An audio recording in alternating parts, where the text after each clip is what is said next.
అందరికీ నమస్కారం. ఈరోజు మనం ఒక చాలా పురాతనమైన ఇంకా ఎంతో శక్తివంతమైన కథ గురించి మాట్లాడుకోబోతున్నాం.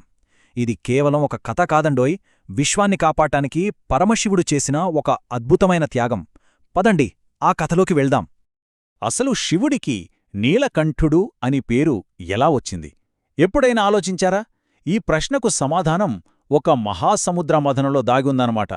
ఆ విశ్వ సంఘటన వెనుక ఉన్న అసలు కదేంటో ఇప్పుడు చూద్దాం.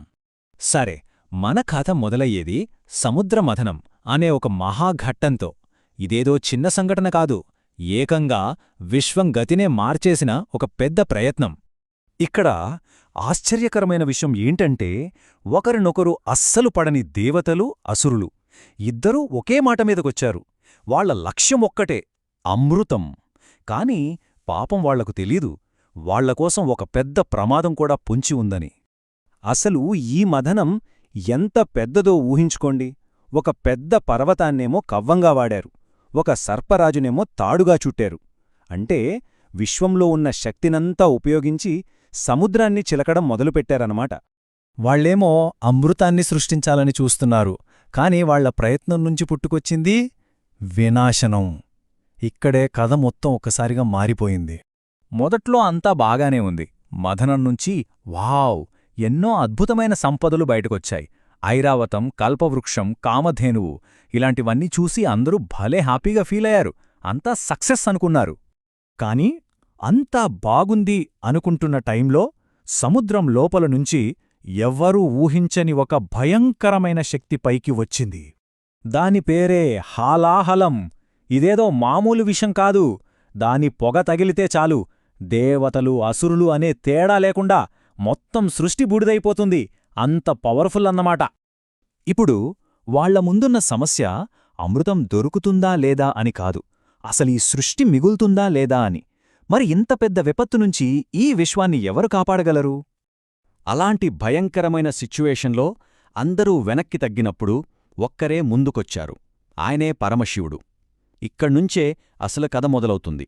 చూసారా, ఒక పక్కేమో అమరత్వం కోసం ఆశ, ఇంకో పక్క మొత్తం సృష్టి నాశనమైపోయే ప్రమాదం.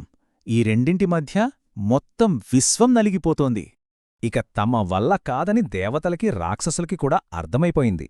వాళ్లని వాళ్లు కాపాడుకోవడానికి నిస్సహాయంగా చివరికి ఆ లయకారుడినే శరణువేడుకొన్నారు. అప్పుడు శివుడు ఒక్క క్షణం కూడా ఆలోచించలేదు. లోకాన్ని కాపాడటం కోసం ఆ భయంకరమైన హాలాహలాన్ని చేతిలోకి తీసుకుని తాగేశాడు. కాని దాన్ని తన శరీరంలోకి వెళ్లనివ్వకుండా గొంతులోనే ఆపేశాడు. సరిగ్గా అదే టైంలో పార్వతీదేవి వచ్చి ఆయన గొంతును గట్టిగా పట్టుకుని ఆ విషం కిందికి వెళ్లకుండా ఆపింది. అదొక అద్భుతమైన ఘట్టం.